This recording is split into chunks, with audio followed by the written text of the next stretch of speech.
하나님의 말씀 누가복음 9장 18절부터 27절입니다. 제가 봉독합니다. 예수께서 따로 기도하실 때에 제자들이 주와 함께 있더니 물어 이르시되 무리가 나를 누구라고 하느냐? 대답하여 이르되 세례 요한이라 하고 더러는 엘리야라 더러는 옛 선지자 중에 한 사람이 살아났다 하나이다. 예수께서 이르시되 너희는 나를 누구라 하느냐?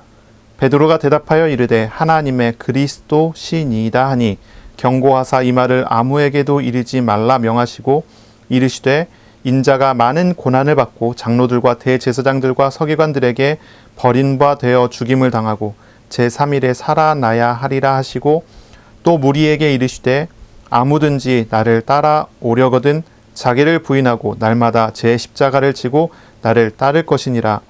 누구든지 제 목숨을 구원하고자 하면 잃을 것이요 누구든지 나를 위하여 제 목숨을 잃으면 구원하리라. 사람이 만일 온 천하를 얻고도 자기를 잃든지 빼앗기든지 하면 무엇이 유익하리요? 누구든지 나와 내 말을 부끄러워하면 인자도 자기와 아버지와 거룩한 천사들의 영광으로 올 때에 그 사람을 부끄러워하리라. 내가 참으로 너희에게 이르노니 여기 서 있는 사람 중에 죽기 전에 하나님 나라를 볼 자들도 있느니라. 아멘. 오늘 말씀은 누가복음 9장 18절부터 27절입니다. 고난의 길목에서 질문하시다 라는 제목으로 우리가 함께 말씀을 나누겠습니다. 가장 중요한 한 가지 질문을 우리가 해야 하겠습니다. 여러분은 예수님이 누구신 줄 아십니까? 예. 구약 성경 전체가 예수님에 대한 예언이죠. 신약 성경 전체는 예수님이 오셨고 또 다시 오실 것에 대한 말씀이죠.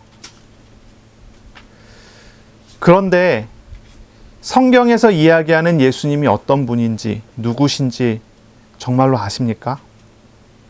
제가 여러 번 이 부분에 대해서는 강조하고 또 강조합니다. 너무 중요하기 때문이죠. 예수님을 정말로 인격적으로 아는 것과 예수님에 대한 지식을 갖는 것은 분명히 달라요. 예수님이 2000년 전에 오셨고 예수님이 성육신하셔서 오셨고 고난을 당하시고 십자가에 죽으시고 부활하시고 지금도 살아계신다. 하늘 우편 보좌에 계신다. 예수님께서 오병이어의 기적도 일으키셨고 물 위도 걸어다니셨고 바람과 바다도 잔잔하게 명령하여 자연을 다스리기도 하셨다. 많은 병자를 고치셨고 많은 귀신 들린 자도 고치셨다. 이런 지식에 대해서 우리가 많이 들어왔고 많이 배우고 많이 알 수가 있어요. 그런데 이것은 예수님에 대한 지식이지 정말로 예수님을 인격적으로 아는 거라고는 얘기할 수가 없어요. 정말 질문해 봐야 되는 거예요. 정말로 예수님을 인격적으로 알고 계십니까? 예수님도 나를 알고 나도 예수님을 알고 예수님과 인격적인 만남과 예수님과 함께하는 예수님을 이해하고 예수님도 나를 이해하는 어떤 그런 고리가 있습니까? 지식은 단지 지식으로 머물 뿐이에요. 예수님을 진짜로 인격적으로 아는 것은 지식과 달라요. 예수님을 정말로 아는 사람은요, 예수님을 통해서 육신과 전인이 구원받는 것입니다. 예수님과 함께 하게 되는 거예요. 예수님이 보호하시고 다스리시고 늘 예수님 안에서 예수님이 주시는 은혜 속에서 사는 거예요. 그래서 제가 질문하는 거예요. 여러분 정말입니다. 여러분은 예수님이 누구신 줄 정말로 알고 계십니까? 예수님을 인격적으로 영접하여 믿었습니까? 예수님이 내 마음에 들어와서 지금도 살아계시고 지금도 쉬지 않고 일하시고 나하고 교제하시는 게 맞습니까? 우리가 이 질문 그리고 이 대답을 우리는 오늘 말씀을 통해서 해야 될 거예요. 우리는 말씀을 통해 예수님을 정말로 알아가기를 바랍니다. 주님을 알고 주님의 마음을 알고 거기에 동의하고 주님께 우리 자신을 완전히 맡기는 그런 믿음을 회복하는 그런 시간이 되시기를 바랍니다. 우리는 예수님이 누구신가 하는 질문을 해야 되는데요. 예수님이 누구신가 했을 때는 우리는 두 가지를 생각을 해봐야 돼요. 첫째는 예수님은 어떤 분인가, 예수님은 그 본성이 무엇인가 하는 것과 또 한 가지는 예수님이 하시는 일은 무엇인가. 이 질문을 해야 돼요. 예수님에 대해서 예수님의 본성, 예수님의 본성이 무엇입니까? 우리가 예수님이 누구신가를 어떻게 알고 어떻게 받느냐에 따라서 그 사람의 신앙은 완전히 달라지게 돼 있어요. 예수님을 어떻게 알고 계십니까? 예수님을 누구로 알고 계십니까? 그러면 그 사람은 무엇을 어떻게 믿는지가 나오는 거죠. 이미 교회사 속에서 성경이 말하는 모습, 그 모습을 우리는 분명히 봤습니다. 그리고요, 교회사 속에서 많은 이단의 모습도 봤습니다. 이 차이가 어디에 있습니까? 예수님을 어떻게 보고 예수님을 어떻게 만났느냐는 것이죠. 성경이 말하는 것과 전혀 다른 모습의 신앙을 가진 여러 사람들과 여러 교파들과 단체들이 있었어요. 이들과 정통 기독교를 가진 사람, 너무나 달라요. 요 차이는 딱 한 가지에서 나오는 거예요. 예수님을 누구로 어떻게 아느냐. 거기서 나오는 거예요. 여러 이단들이 있어요. 그 이단들은요, 바로 이 기독론, 예수님을 어떻게 아느냐에서 다 나오는 거예요. 사람들의 신앙생활의 모습이 다 달라요. 현장에 나가서 한번 만나보세요. 어떤 사람은 신앙생활을 이 모양으로 하고 어떤 사람은 저 모양으로 합니다. 이 모양과 저 모양을 가르는 기준이 다 예수님을 어떻게 아느냐는 거예요. 그러나 이것이 핵심이고 이것이 중심인 거예요.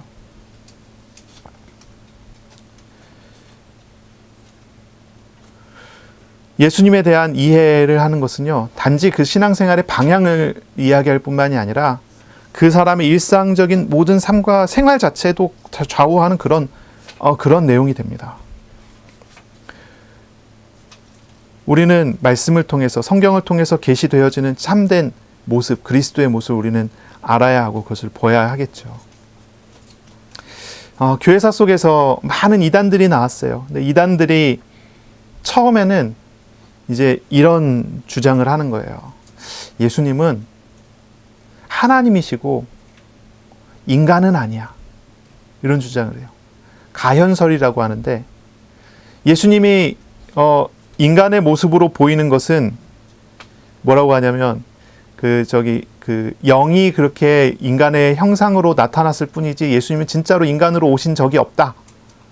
예수님은 인간이 아니고 그냥 하나님이실 뿐이다. 가현설 주장이에요. 예수님은 인간이 아니고 하나님이기만 하다는 거죠. 이거 완전히 이단이에요. 또 반대쪽이 있어요. 예수님은 그냥 인간일 뿐이지 하나님이 아니다. 여러분, 어디가 맞다고 생각하십니까?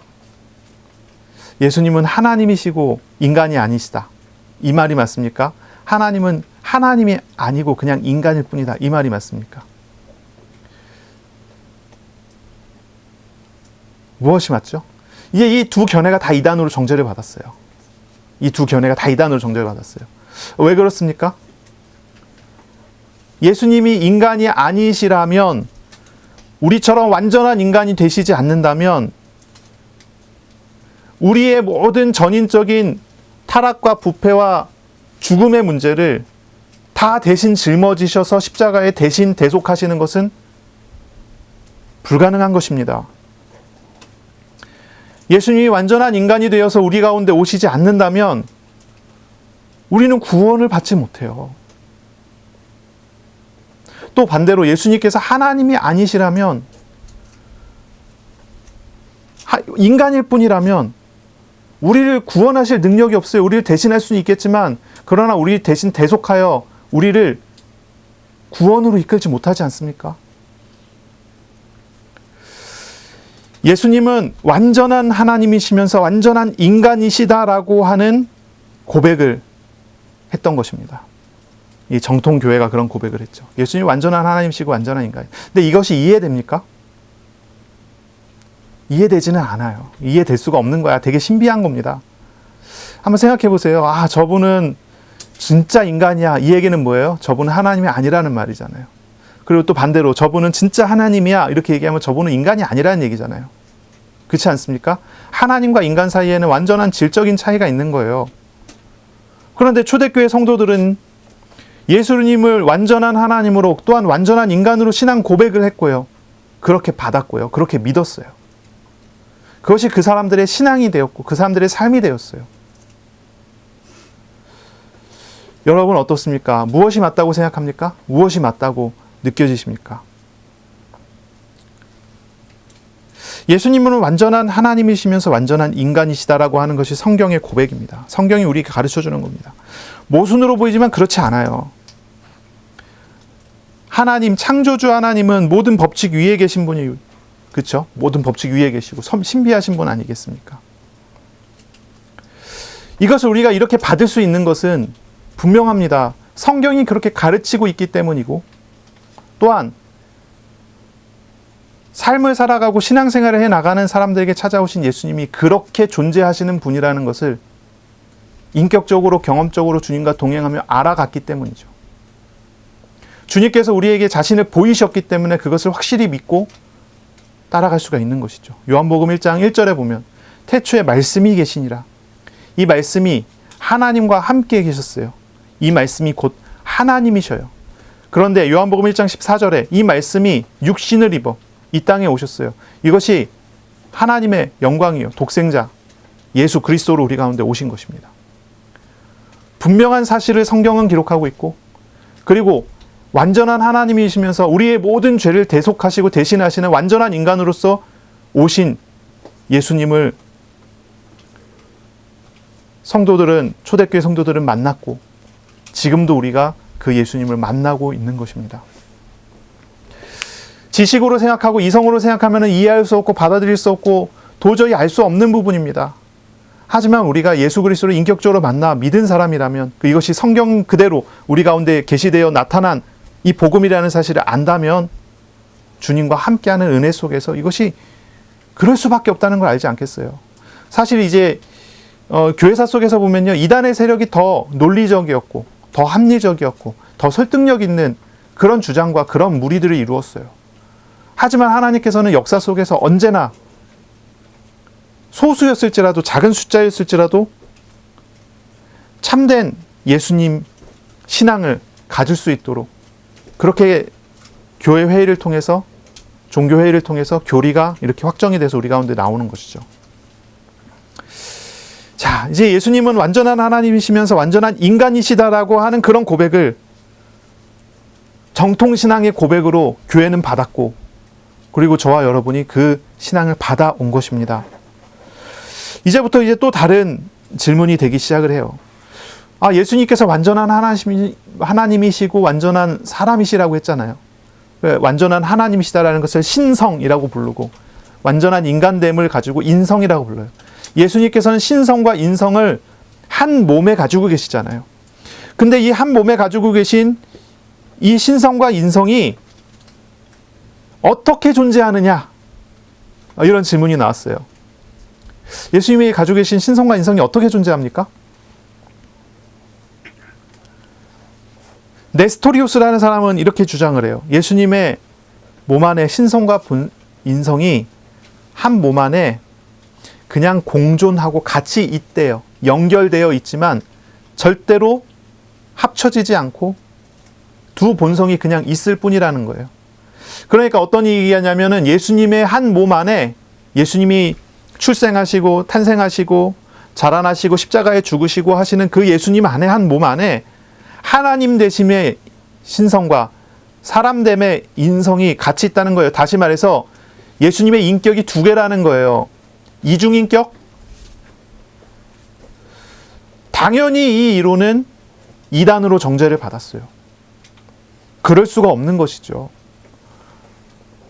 그러면 예수님의 육체의 신성이 깃들고 예수님 육체의 인성이 깃들었다면 예수님의 육체도 하나님의 몸이라는 거잖아요. 그래서 십자가에 죽으시는 게 말이 됩니까? 안 되는 거죠. 그래서 이제 이단으로 정죄를 받고, 또 다른 주장이 나옵니다. 예수님의 한 몸의 신성과 인성이 뒤섞여서 하나가 됐다. 유티케스라는 사람이 주장한 단성론이에요. 이것도 이단으로 정죄를 받습니다. 한번 생각해 보세요. 하나님도 아니고 인간도 아닌 혼합된 다른 본성이 돼버리고 말아요. 이게 이제 어렵죠. 어려운 신학적인 내용인데, 결국은 그래서 칼케돈 신조에서 이것을 정리를 했습니다. 신앙을 정리를 했어요. 이렇게 정리됩니다. 예수님은 완전한 하나님이시고 완전한 인간이세요.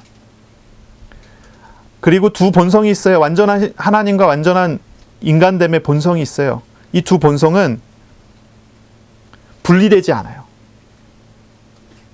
이중 인격이 두 개가 되지 않습니다. 분리되지 않아요. 또 혼합되지 않습니다. 뒤섞이지 않습니다.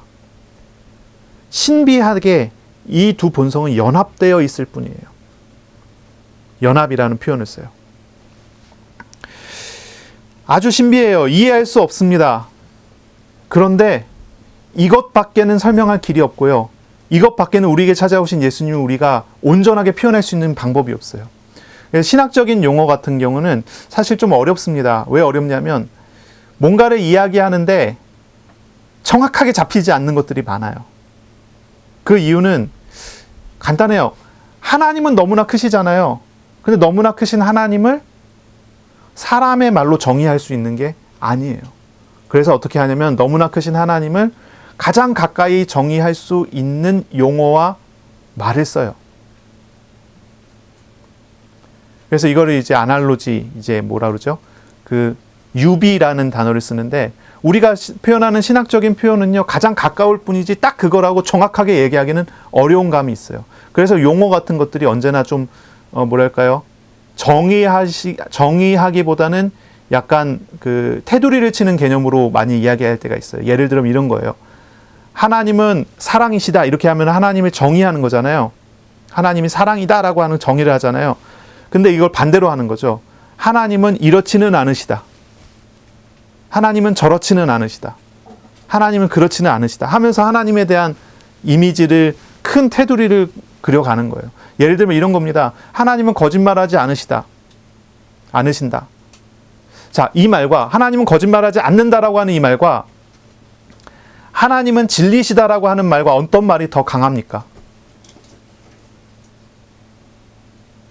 하나님은 진실을 말씀하신다라고 얘기하는 것과 하나님은 거짓말하지 않는다라고 얘기하는 것과 어떤 게 더 강해요?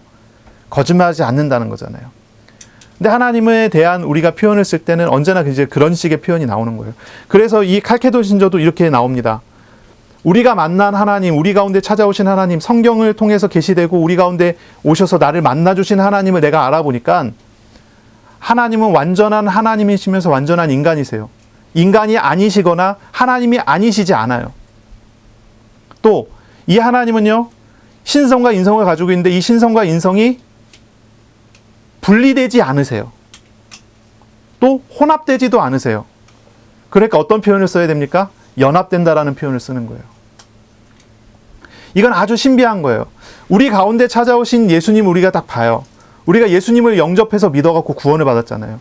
우리 가운데 우리는 예수님의 이름으로 기도하고 있잖아요. 우리가 예수님의 이름으로 신앙생활을 하고 있어요. 그런데 정말 질문이에요.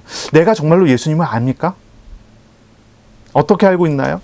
어떤 사람은 예수님을 오직 하나님으로만 생각하고 받아들이고 믿고 따라가요.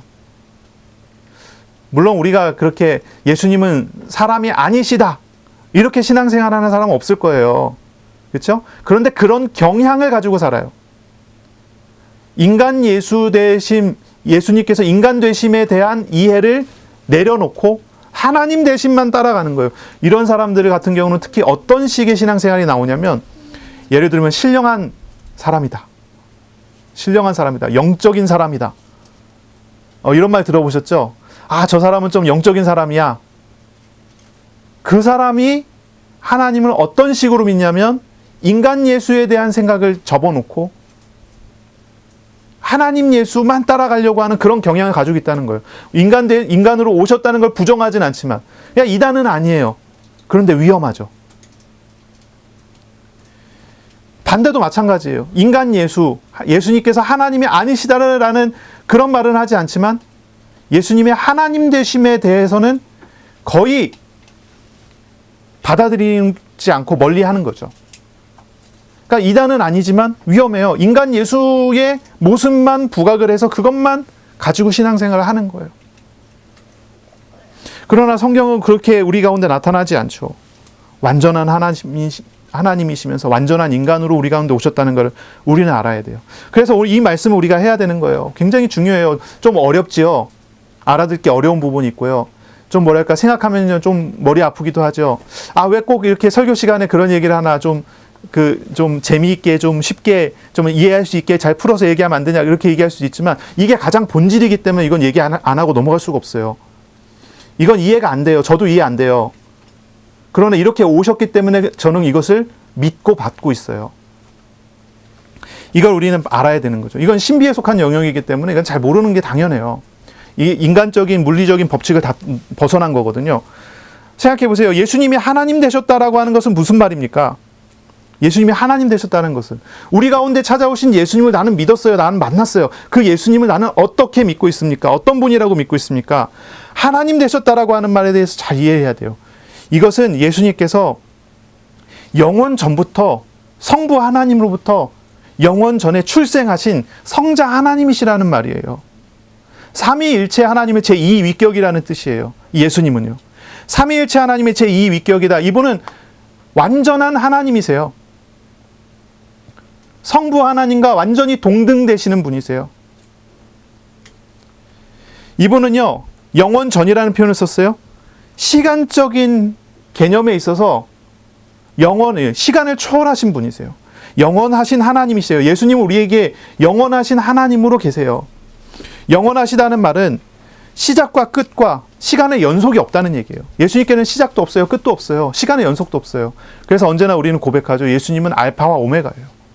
처음과 나중이에요. 이 말은 뭐냐면은 예수님께서 2000년 전에 오셨고 그 시간의 연속 속에서 지금도 그 흐름 속에서 일하고 계신다는 뜻이 아니에요. 완전한 인간으로 오셔서 시간의 얽매임 속에서 우리를 위하여 우리 대신 그 시간의 모든 억눌림을 다 당하셨지만, 이 예수님은 원래 영원 전부터 계시고 영원 후까지 계시는 분이세요. 우리 예수님은 어떤 분이십니까? 그런 분이세요. 그러니 구약 성도들이 양의 피 바르고 구원받았겠습니까? 아니에요. 삼위일체 하나님의 제2위격 예수 그리스도, 제2위격으로 계신 성자 하나님을 구약 성도들이 인격적으로 영접하여 믿어서 구원받은 거예요. 아, 예수님 오시기 전인데 그러냐? 그렇지 않아요. 메시아에 대한 가르침 주셨고, 양의 피 바르는 그 은혜 통해서 주셨고, 삼위일체 하나님을 구약 성도들이 알아요. 예수님은 과거나 현재나 미래나 영원히 동일하신 분이세요. 시간 밖에 계신 분이세요. 그래서 이런 표현을 쓰죠. 하나님께는, 예수님께는 매 순간이 수십억 년과 다름이 없어요. 그리고 수십억 년이 매 순간과 다르지 않으세요. 예수님은요, 시간상 항상 계신 분이세요. 시간을 완전히 초월해요. 우리는 과거에 얽매이고 미래에 얽매이지만, 그렇죠?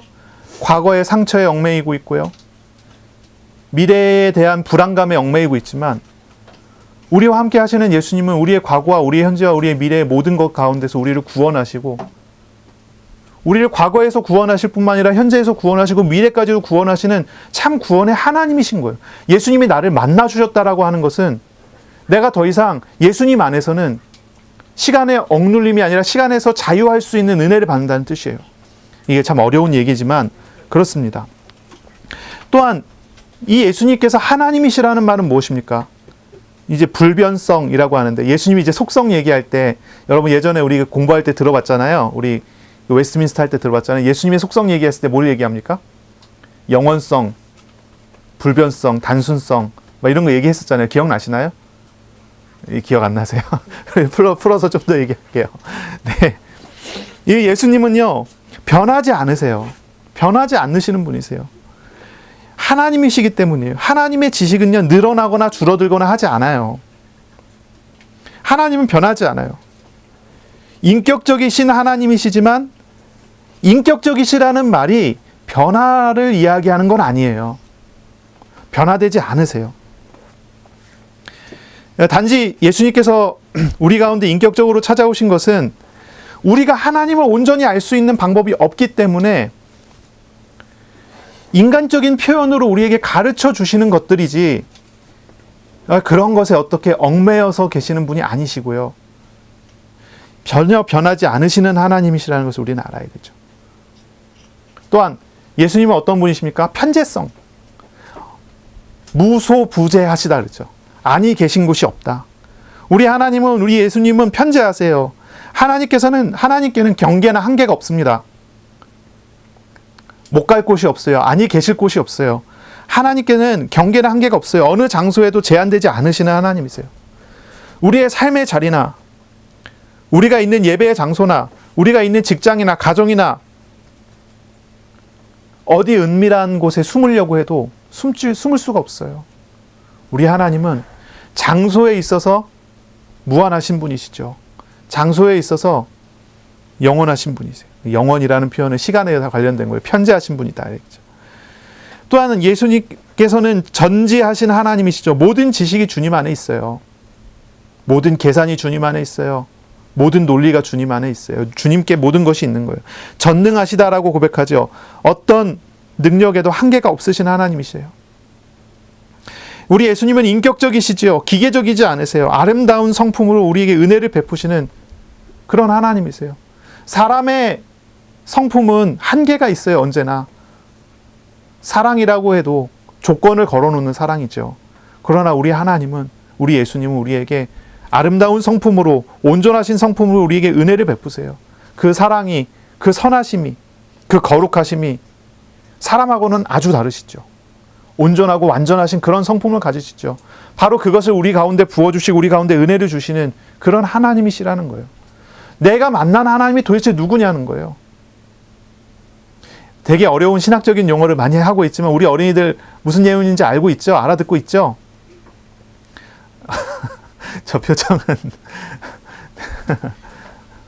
우리 하나님이 어떤 분이냔 말이에요.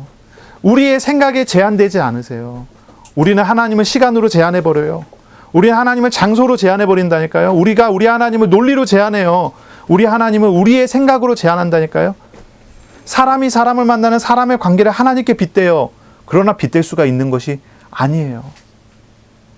하나님은 우리와 아주 다르신 분이시잖아요. 거룩하신 하나님이시죠. 우리는 하나님의 무한하신 것을 우리는 인정해야 돼요.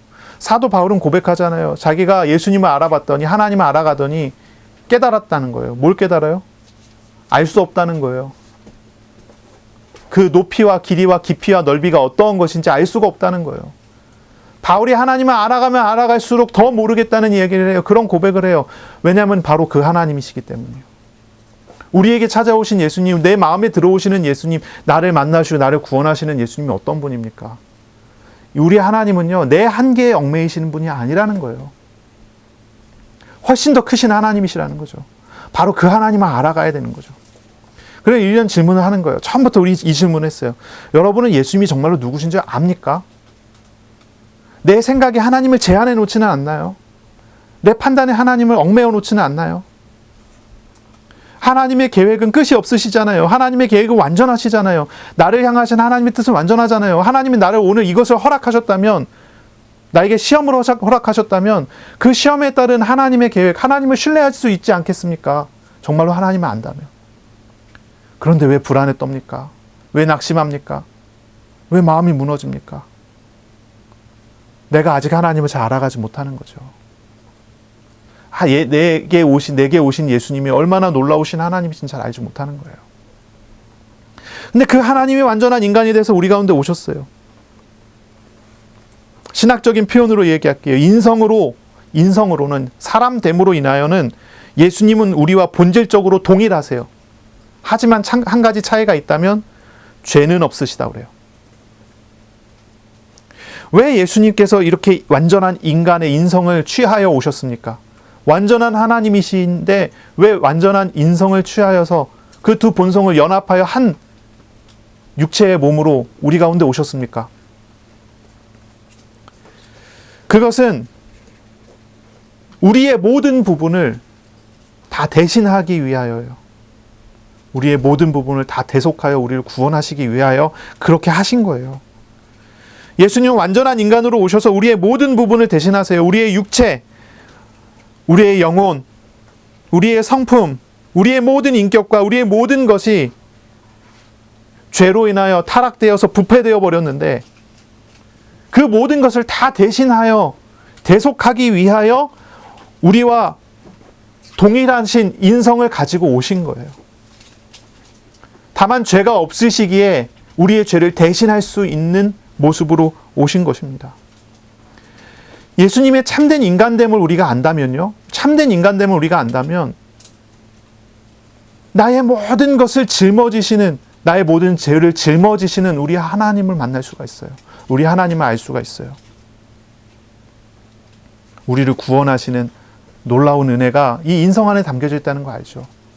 바로 이 그리스도의 신성과 인성, 이 놀라운 주님의 이 두 성이, 이 인격이, 성품이 아니라 인격이 우리 가운데 있는 것입니다. 우리를 만나주신 예수님. 이 예수님 정말로 아십니까? 정말로 아십니까? 그렇다면 우리가 정말로 예수님을 알아간다고 알고 있다면 우리는 놀라운 은혜 속에 있는 사람인 거예요. 우리가 가지고 있는 죄 가운데서 구원하시고 완전한 하나님으로서 우리와 함께 동행하시고 우리를 도우시는 하나님을 아는 것입니다. 이런 사람의 신앙생활이 어떨까요? 이런 사람의 신앙생활이 어떨까요? 제가 현장에서 보니까요, 정말 그래요. 정말 그래요. 인간 예수라고 하면서 하나님을 믿지 않는, 하나님 되심을 믿지 않는 것 같은, 하나님 되심을 믿지 않는 것 같은 그런 삶으로 그것을 흉내내는 사람들을 봐요.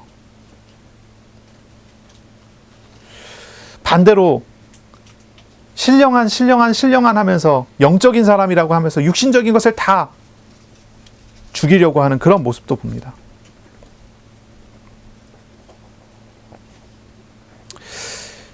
참 그렇죠. 네. 자, 우리는 다시 질문해 봐야 돼요. 예수님의 본성에 대해서 우리는 지금 방금 이야기를 나눴습니다. 예수님은 완전한 하나님이시면서 완전한 인간으로 우리 가운데 오셨다. 이런 이야기를 나눴어요.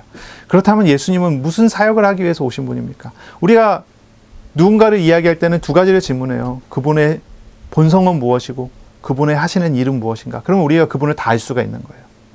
예수님께서 누구신가에 대한 질문을 우리가 했어요. 본성에 대해서 이야기 나눴어요. 그분은 완전한 하나님이고 완전한 인간이시다라는 고백을 들었습니다. 우리는 그런 고백을 했습니다. 그렇다면 이제 예수님께서는 무슨 사역을 하시는 분입니까? 라는 질문을 하게 돼요. 예수님은 누구십니까? 무슨 일을 하기 위해서 오셨습니까? 무슨 일을 하시는 분이십니까? 오늘 본문을 통해서 우리는 말씀을 좀 살펴봐야 되겠습니다. 오늘 본문은요, 복음서의 예수님의 사역의 전환점이 되거든요. 전환점이 돼요. 예수님께서 그 전에 하셨던 모든 사역과 그리고 오늘 나오는 이 고백 이후에 나오는 사역이 달라집니다. 예, 전환점이에요. 사역의 전환점이고 어떤 면에서는 이 복음서의 중심이고 핵심이라고 할 수 있어요. 이 고백을 들으시기 전까지 이 고백을 들으시기 위한 사역을 하셨다면 이 고백을 들으신 다음에는 이제 십자가로 나아가시는 고난의 길을 걸어가는 그런 걸음 속에 예수님께서 제자들에게 그 고난을 가르치는 그런 장면들로 이어집니다. 예수님께서는 고난의 길을 가르치기 위하여 예수님께서 제자들에게 질문하신 것입니다. 내가 누구냐라는 질문을 하시는 거예요. 예수님이 하시는 일은 고난당하시는 일이에요. 택하신 백성을 위하여. 자, 한번 보겠습니다. 18절에 봅니다. 예수께서 따로 기도하실 때에 라고 나옵니다. 예수님께서 기도하세요. 예수님께서 기도하시는 장면이 이 복음서에 여러 군데가 나오는데 특히 이 기도하신다라고 하는 그 구절이 나왔을 때는요, 아주 중요한 시간, 아주 중요한 어떠한 전환점이 된다든지 중요한 걸 가르칠 때는 꼭 그렇게 하세요. 매우 중요한 시간이에요. 예수님께서는 매우 중요할 때마다 자신을 내려놓으시고 하나님께 순종하는 모습으로서 기도의 모습을 보여주셨어요. 특히 이 신앙고백은 예수님께서 고난의 길로 나아가는 전환점이 되기 때문에 굉장히 중요한 모습이죠. 어김없이 예수님께서는 이때 기도하십니다. 예수님이 하나님이신데 어떻게 이렇게 기도하십니까?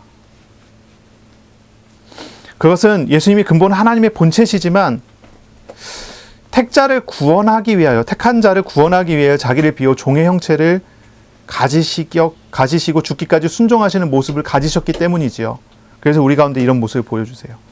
그리고 예수님께서 이 기도하실 때, 기도하신 다음에 제자들에게 물어보십니다. 무리들이 나를 누구라고 하느냐? 이렇게 물어보세요. 그러니 대답합니다. 세례 요한이라 합니다. 엘리야라 합니다. 선지자 중에 한 명이라고 합니다. 옛 선지자가 살아 돌아왔다고 합니다. 이렇게 대답을 해요. 이 무리들은요, 예수님을 세례 요한 같은 사람으로, 예수님을 엘리야 같은 사람으로, 옛 선지자 같은 사람이라고 이야기를 하는 거예요. 세례 요한은 바른 말 하던 사람이었어요.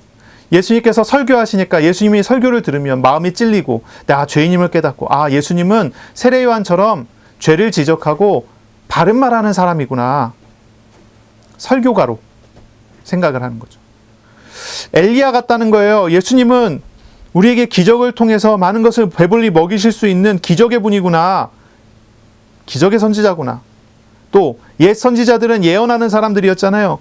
예수님께서는 예언하는 일을 하시기 위해서 오신 분이구나. 이렇게 생각을 했다는 거예요.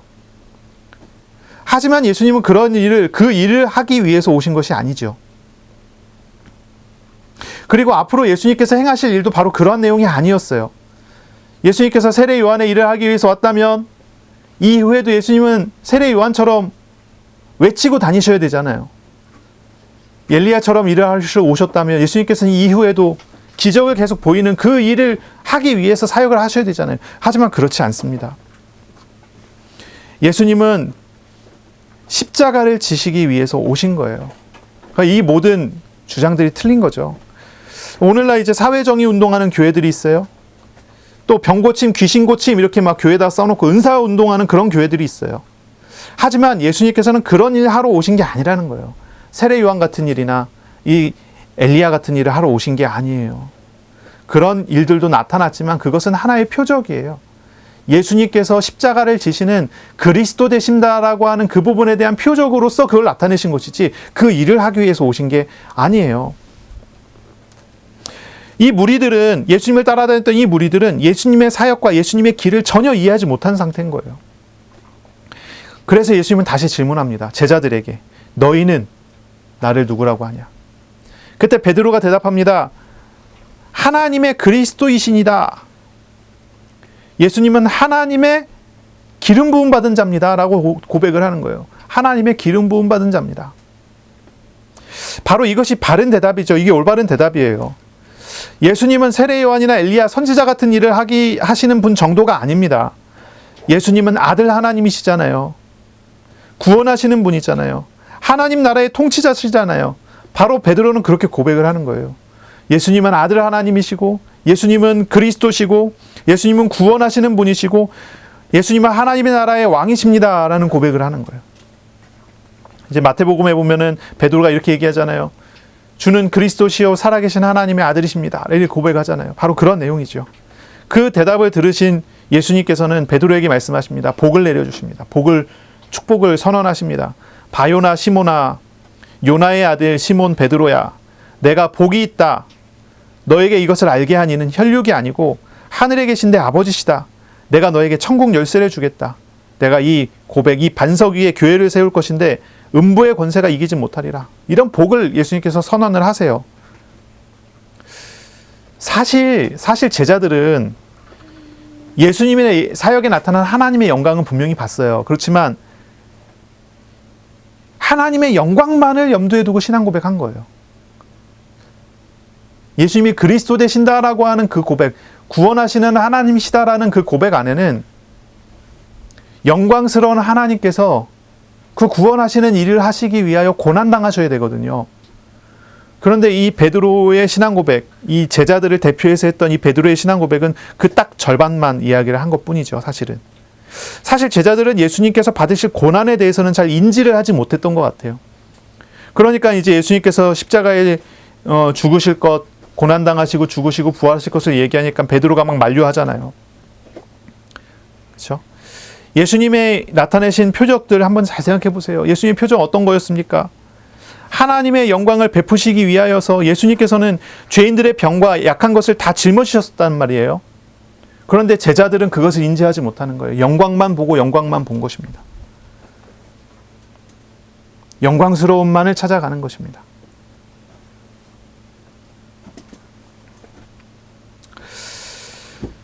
그렇지만은 사실 이제 베드로가 예수님의 사역의 본질되는 십자가의 대속을 잘 이해하지 못했잖아요. 그랬음에도 불구하고 우리 예수님께서는 제자들에게 교회를 세우는 복, 승리의 복, 기도응답의 복을 주셨어요. 그리고 난 다음에 비로소 본질을 가르쳐 주셨죠. 고난과 십자가가 무엇인지, 부활이 무엇인지, 제자의 길이 무엇인지를 가르쳐 주세요. 사실 나중에 이제 시간이 지나서 베드로가 과거를 돌이켜 볼 때 예수님의 십자가를 만류했던 자기 모습이 떠오르면 얼마나 부끄러울까. 그런 생각을 한번 해봤어요. 얼마나 부끄러울까. 또 한 가지, 주님께서 내가 잘 이해하지 못했고 깨닫지 못했으면서도 그걸 알면서도 주님께서 나에게 사랑을 베풀어 주시고 축복을 베풀어 주셨다는 사실을 알면 얼마나 또 감사할까, 이런 생각을 해봐요. 사실 우리가 신앙생활 하는데 우리가 뭐 다 제대로 온전히 완벽하게 신앙생활 못 하잖아요. 하지만 하나님께서는 우리의 불완전함에도 불구하고 우리에게 복 주시고, 그리고 우리에게 온전한 가르침을 주셔서 우리를 인도하시는 것을 우리는 언제나 경험하고 있잖아요. 이런 그런 장면인 거예요. 베드로는 분명히 바른 신앙 고백을 했어요. 하나님의 그리스도십니다. 예수는 바로 그리스도십니다. 아들 하나님이십니다. 이런 고백을 했어요. 하지만 이건 표면적인 내용이고요. 그 내면에서는 진짜 그걸 이해하지 못하고 고백을 한 거예요. 다 이해하지 못하고 다 알지 못하고 그런 고백을 한 거예요. 예수님께서는 영광스러운 일들, 영광스러운 사역을 하기 위해서 오신 게 분명해요. 그렇죠? 그건 분명한 사실이에요. 그런데 그 영광스러운 사역을 위하여 고난을 받으신다는 거예요. 고난 받으시기 위해서 오셨다는 거예요. 이것이 우리 가운데 보여진 예수님의 사역인 거죠. 우리 가운데 나타난 예수님의 사역인 거예요. 왜 고난을 받으셔야 합니까? 왜 고난을 받으셔야 합니까? 왜냐하면 주님의 영광을 만나고 그 영광의 혜택을 받을 우리가 그 영광에 합당하지 않은 사람들이기 때문이에요. 죄인이 어떻게 구원을 받습니까? 그 죄를 대신해야 되는 재물이 필요한 겁니다. 예수님께서 오병이어를 베푸셨어요. 우리가 지난주에 읽었잖아요. 오병이어를 베푸셨어요. 사람들은 그 오병이어를 통해서 영광스러운 하나님 나라를 봤습니다. 그런데 그 오병이어를 베푸신 예수님께서 그 오병이어의 은혜를 받는 모든 사람들의 죄와 나쁜 것들을 대신 짊어지셔서 베푸셨다는 사실을 사람들이 이해를 못하는 거죠. 제자들조차 이걸 잘 이해하지 못한 거예요.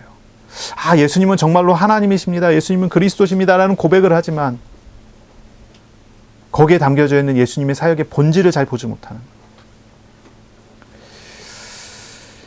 이 모든 것을 예수님 가르치십니다. 그리고 나서야 비로소 제자의 길에 대해서 가르치세요.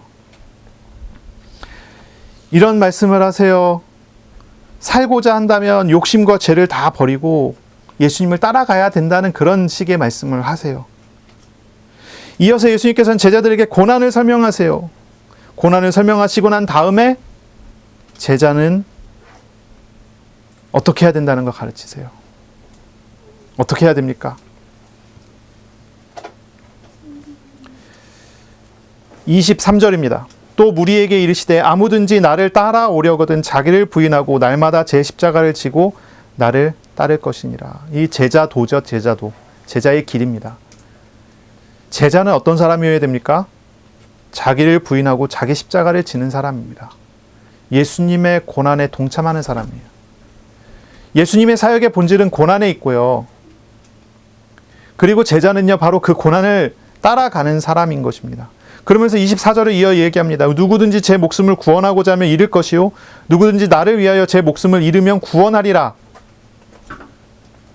만일 사람이 온천하를 얻고도 자기를 잃든지 빼앗기든지 하면 무엇이 유익하리요? 그런 말씀을 하세요.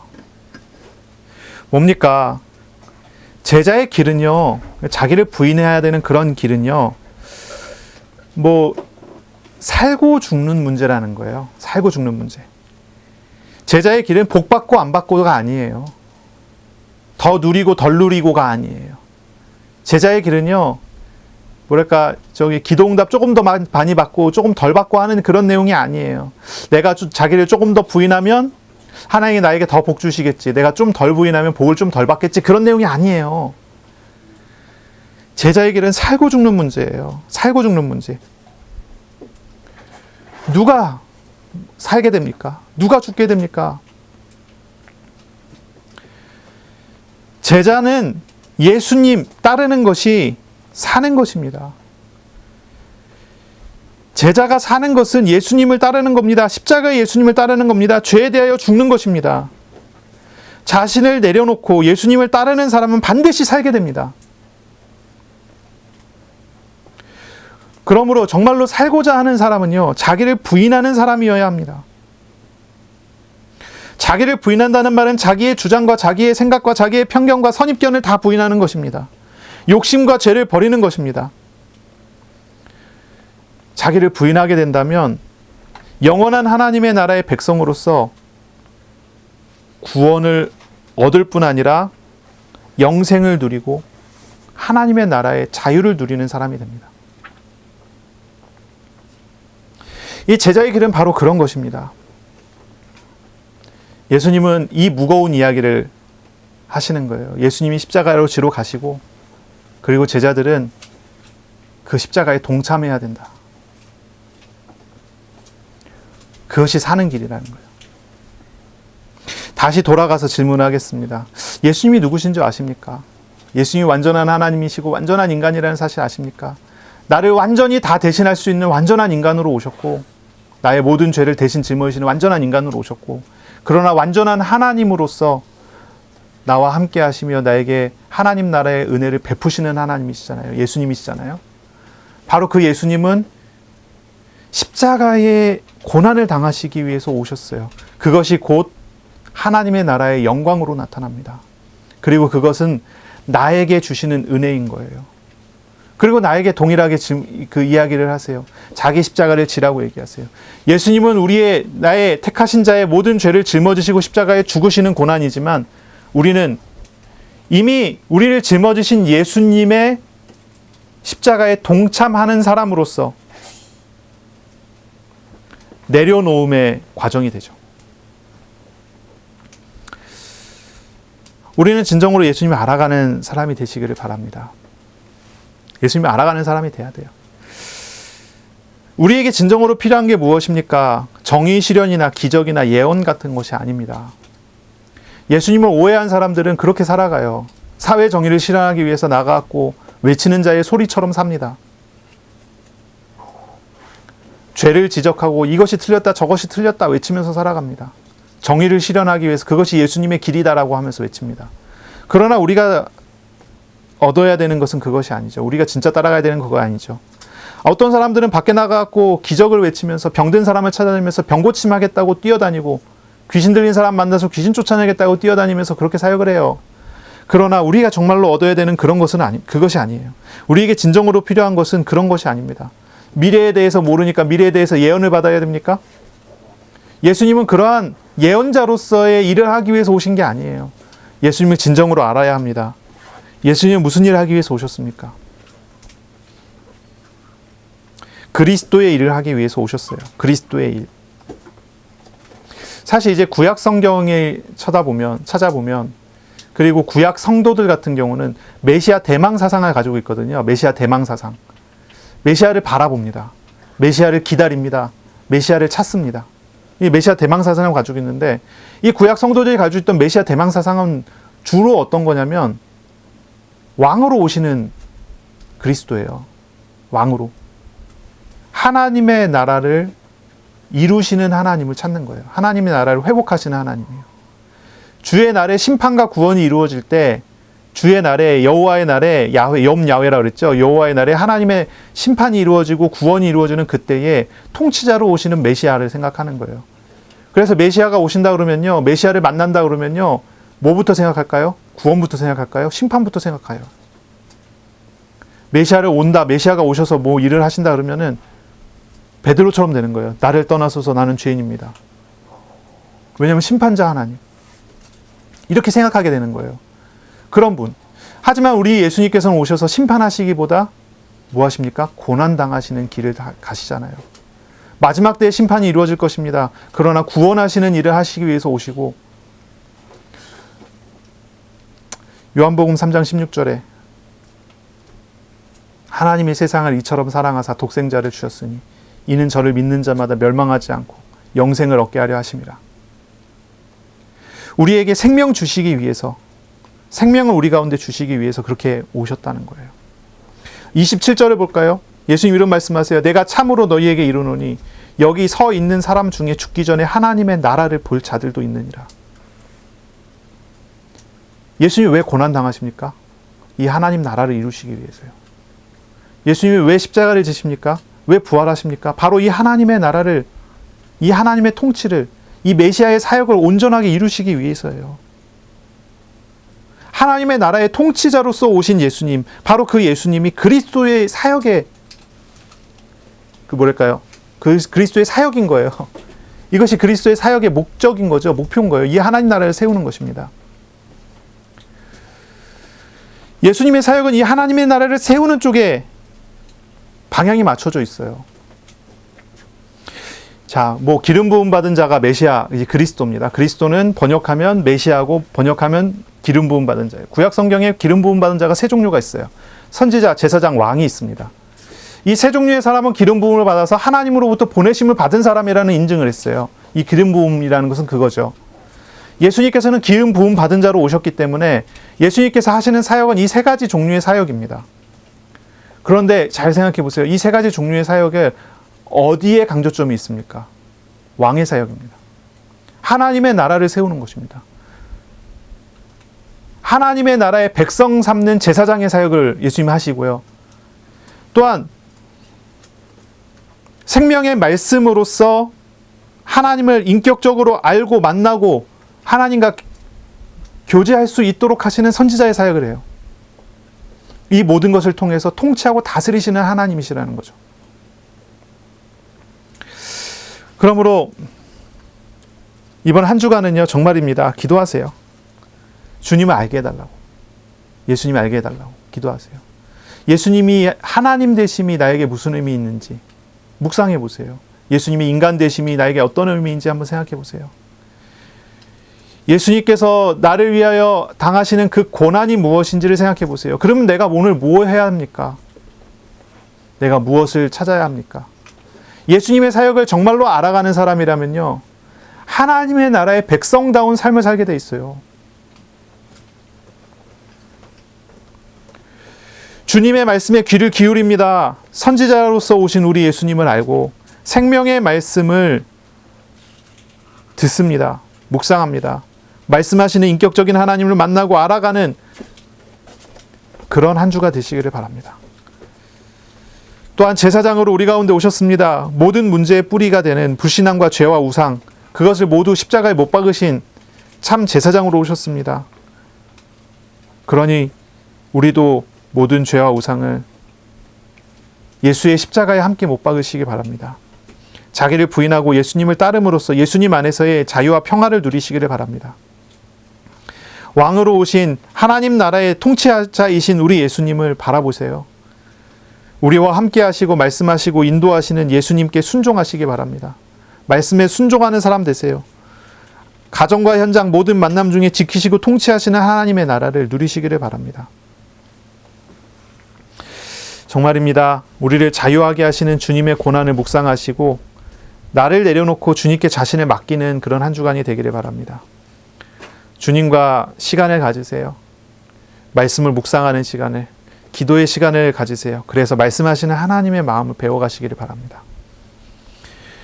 놀라운 아름다운 성품이 예수님 안에 있습니다.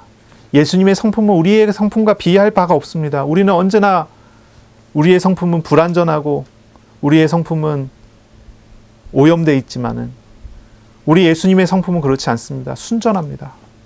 온전합니다. 예수님의 거룩함은 우리와 비할 바가 없어요. 예수님의 선하심은, 예수님의 사랑은,